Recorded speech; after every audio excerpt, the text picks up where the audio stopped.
When last we left our intrepid hero, we had just vanquished Lord Vothry, and we had been overcome by an infusion of light, and then for some reason we just woke up back here in our suite, as if nothing had happened. Perhaps the journal will give us some more information. The Talos. As you approach Vothry's private sanctuary, he unleashes a horde of sin eaters upon you. While your comrades keep the creatures at bay, you press on to fulfill your mission's objective, striking down the final Light Warden. At the end of a furious encounter, you succeed in laying low Vothry's ultimate incarnation, Innocence. Their own foes having fled, your comrades join you just in time to witness your broken adversary's final moments. Succumbing to his wounds at last, Vothry's body dissolves into innumerable motes of light, which you stoically take unto yourself. At that instant, the blazing shroud covering the firmament falls away to reveal a peaceful night sky. You do not have a chance to relish the sight, however, as you find yourself pulled into a vision of Vothry's past, when he was but a babe in the womb. He, too, you discover, was a pawn of the Ascians, born as man and sin-eater both to bring about the first rejoining. Even as the vision fades, your entire being is racked by pain. What all had feared is coming to pass. You are unable to contain the combined power of all the Wardens. In that moment, the Crystal Exarch arrives, his true plan finally revealed. From the beginning, it was his intent to take your unbearable burden upon himself and teleport into the rift, as in a final act of sacrifice. But before he can complete his ritual, a shot rings out and he crumples to the floor. Holding the smoking gun is none other than Emmett Selk, come to prevent his painstakingly amassed light from being spirited away. Declaring you unworthy to be his ally, the Ascian leaves with the wounded Exarch, though not before inviting you to seek him out at his abode in the dark depths of the Tempest. Oh, so the Exarch is not dead. Okay. Sometime later, you awaken in your chambers with Ardbert watching over you. It's hard to tell when people die in this game. You just can't tell.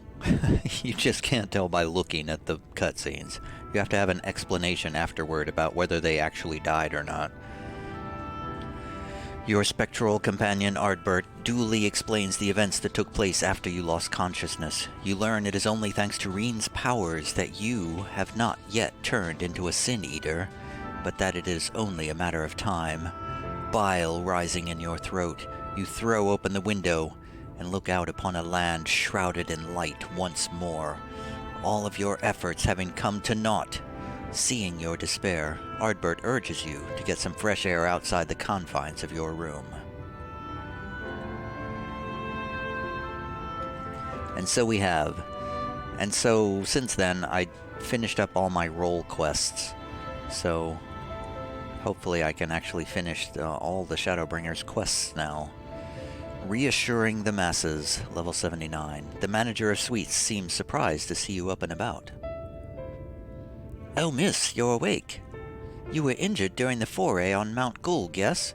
I was here at my station, as always, when they carried you in on a makeshift stretcher looking disturbingly bereft of vigor. And to compound my worry, the sky has, well, I'm sure you've seen. It has everyone rather concerned, to say the least.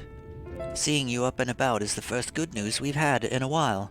Assuming you feel strong enough, would you mayhap consider a stroll around the city to reassure our anxious citizens?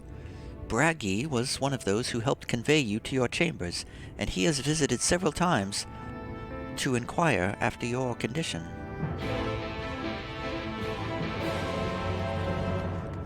Bragi.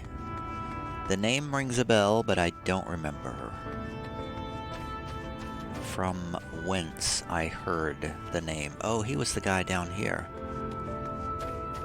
I think he was just down here. I remember him. We were introduced to him, and then we never spoke to him again.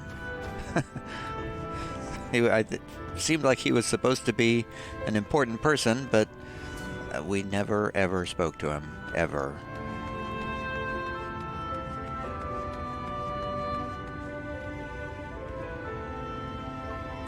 Well, well, look who's back from the dead. Aye, it was a grim sight. Your companions looked fair ready to drop when they brought you in, so I offered a helping hand. Couldn't bear to see them struggle so. And you, my friend, I feared you had one foot in the grave. Cold and lifeless you were, like a corpse that is somehow still breathing. Then they told me some vile bastard went and snatched our poor exarch away in the midst of the chaos. Wicked White, what is this world coming to? Ah, but moaning about it will not do something big, and I accidentally clicked forward, and you can't go backwards ever in this game. Why don't they let you go backwards? Why is that hard? Why is that a complex programming task to let you just go back one step if you accidentally click and miss one?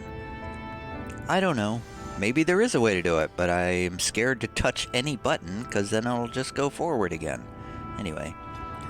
Trade with Yulmore is back on the table. We'd best make use of those resources to fortify the city against the Eaters, or whatever misery the fates deem to throw at us next.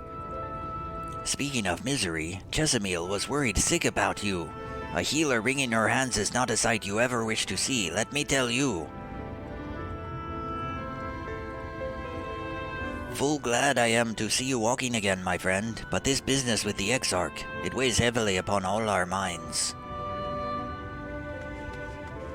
Yeah, I'm sure he's fine. Do we have to go rescue him? I don't want to do that. So I feel like it might have been a shocking reveal to find out who he was. But it really didn't mean a whole lot to me. I have a vague memory that it might have been one of the people that we talked to way, way back a million years ago when they first opened up the Crystal Tower.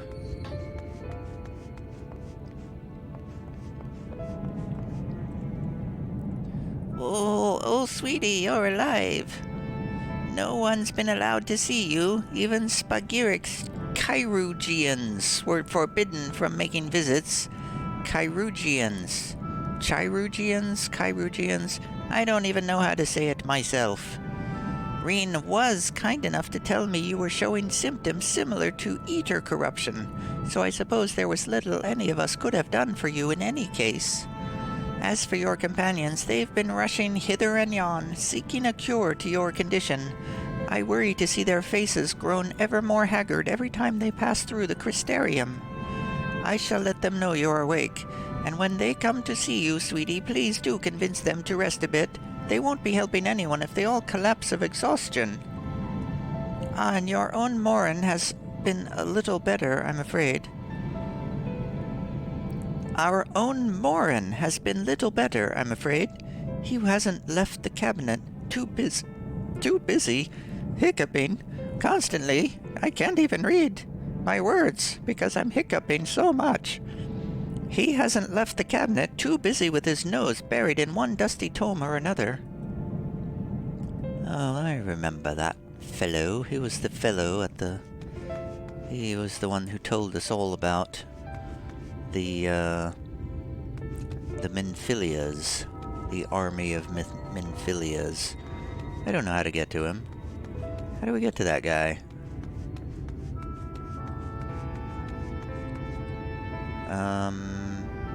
He's over at the Cabinet of Curiosity, so we'll take an Ethernet. So this is clearly some downtime, where we ponder and reflect upon our deeds.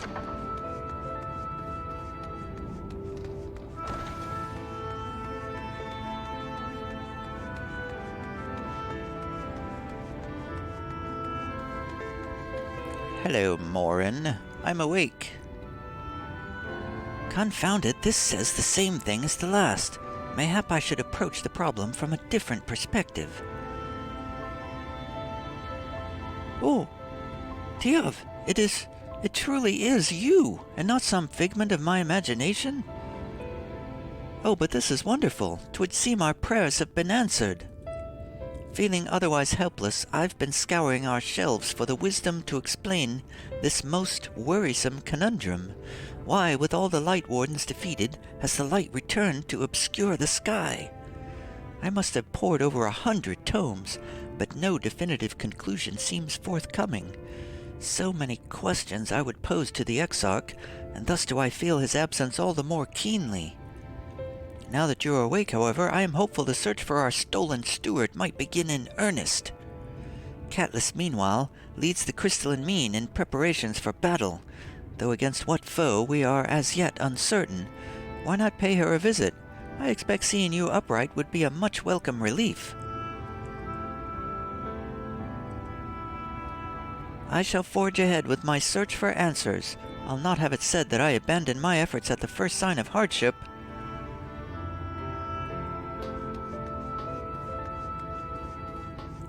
Well,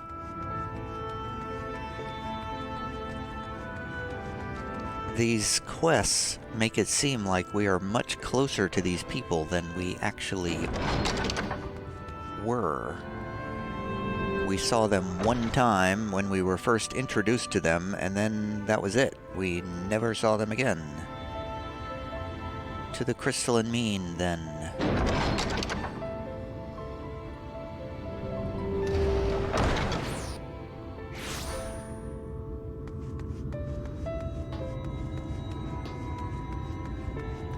Catelys. Oh yeah, I remember. Actually, I don't remember talking to any of these people, but we did do a tour of this place and talk to all of these people one time. Tiev, alive and well, I see. You gave us all a proper fright, you know that? Not a day's gone by that I haven't heard folk worrying what's to become of you or the Exarch.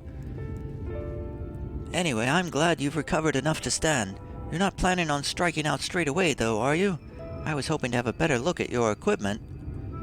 If we'd been able to provide you with better weapons or sturdier helms, then maybe you would have won the day and the Exarch would still be here. As such, we're keeping busy consulting each other on new forging techniques and designs and the like. If you could stand still a moment, I'd like to assess the gear we're trying to improve. Everybody thinks it's their fault.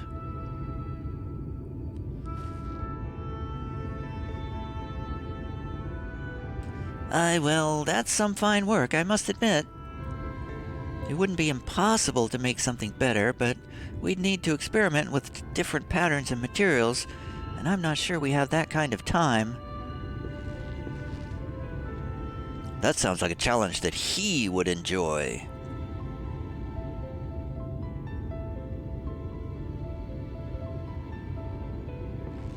Hello. Greetings, Glenard. The Master of the Stairs is running his own errands now, is he? Oh, why, well, my servers are distraught enough as it is, and I didn't want to crack the whip too hard. But never mind that. I'm thinking our absent genius and his epiphanies are the perfect answer to this predicament of yours. And by genius, you mean old Grenault? He is a man of unrivaled gifts, I won't argue with you there. But what good does his talent do us if we can't bloody find him? No one's seen hide nor hair of Grenault since he wandered off some years ago. You know what he's like once he latches onto an idea. He's probably cloistered himself in some forgotten cave, completely absorbed in his latest creation. I wouldn't even know where to start looking.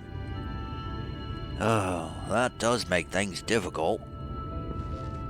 Still, if that eccentric is someone you're destined to meet, I wager he'll show up soon enough. In my time at the bar, many's the tale I've heard told of strangely fated encounters, even if a few of them might be stretching the truth just a bit. We'll keep our noses to the grindstone for the time being, but on the off chance you do encounter Grenault, you'd be wise to take advantage of his brilliance rather than wait on our slow and steady progress. This is all talk for when you're fully recovered, of course. I'll let you get back to convalescing, eh? Oh, before you do that, you're actually the reason I came over here in the first place. I don't suggest partaking of my stock until you're properly well, but if you're passing near the stairs, then I've a regular who's eager to meet you. Oh? I'd best be getting back. Just because the world's coming apart at the seams doesn't mean we have to follow suit now, does it? Right you are. Here, here. We can't forget the heart upon which this city was founded, or the Exarch might not have much of a home to return to.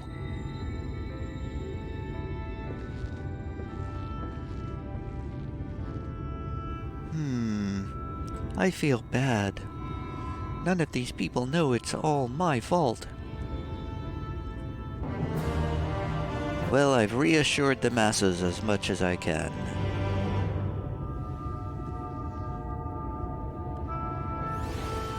Sad, sad music.